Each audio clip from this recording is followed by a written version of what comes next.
socialist about my life at the rocket factory. I worked at the rocket factory for 10 years. Rocket missile factory. Oh, mamma mia. Oh, mamma mia. I've broken the law already for not wearing the helmet.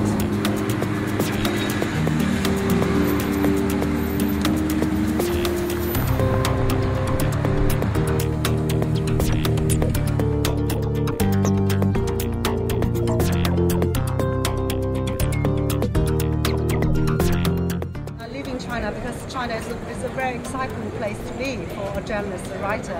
Yeah. In those days, I could only dream, what it was like, the outside world, and I knew there was a great world beyond. Oh, ciao, bello. When I was, all these years ago, when I was working in the factory, I always felt like I was a frog being trapped in the bottom of the well. This is the character, means well, the well where you draw the water from. Policeman comes. Now looking back, learning English changed my life. Began to change, I dared to be different, I wear a short skirt, I had a boyfriend, I even dared to pursue sex. I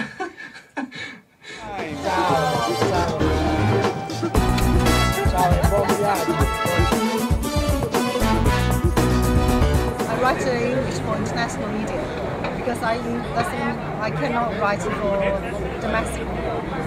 Well, I can write for domestic media. That will be, there's still censorship. I cannot write freely.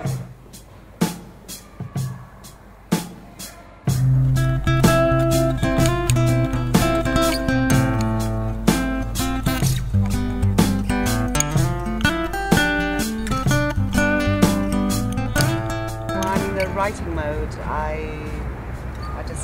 cannot do anything else. I just have to focus on the writing. Every day I've given myself a task of writing 500 words.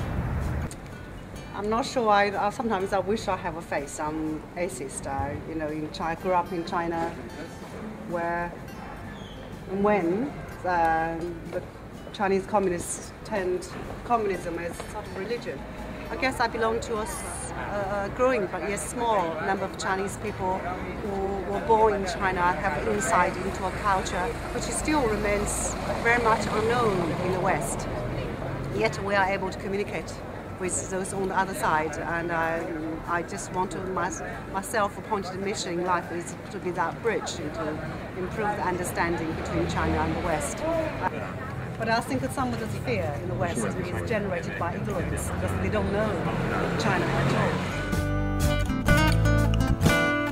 Father Matteo Ricci was one of the first Western missionaries who went to China, but he was an extraordinary man. For many years he was labeled as a cultural invader, but he was a man who introduced Western culture to China, improved the understanding between the two countries. Anyway, I'm glad to be here. I feel humbled, feel small in front of this giant of a man, and I hope in my own way I want to be do the same thing to improve the understanding between China and the West. I started my life at a very low point. I was born to a worker's family. I always dreamed to become a writer and journalist, but I became a factory worker when I was 16, where I worked for 10 years. But now I become a writer and journalist, and every day I tell myself how lucky I am.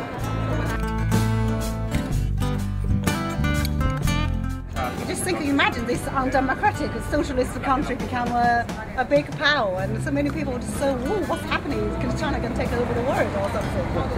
Maybe I can become an MEP, a member of the European Parliament, and there are people from all sorts of backgrounds, but I don't think there's any Chinese yet.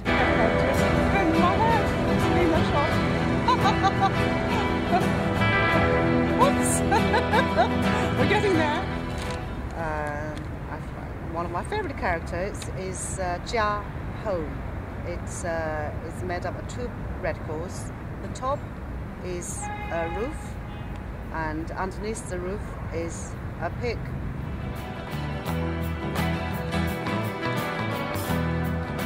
Talking about the character woman, it's made up by a girl holding a broom, a girl sweeping the floor. That's the woman. Anyway, that's probably tells you a lot. Today I journal, I write my diary.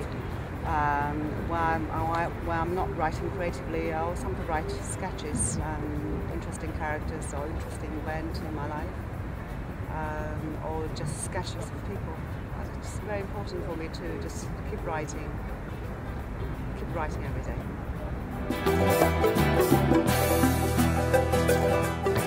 My next book is a novel, my first novel in fact, about prostitution in China. I wrote some articles about prostitution in China, which has become a huge industry. And I hope I can, with my article, with my writing, I can provide China with a human face. That's my self-pointed mission in life.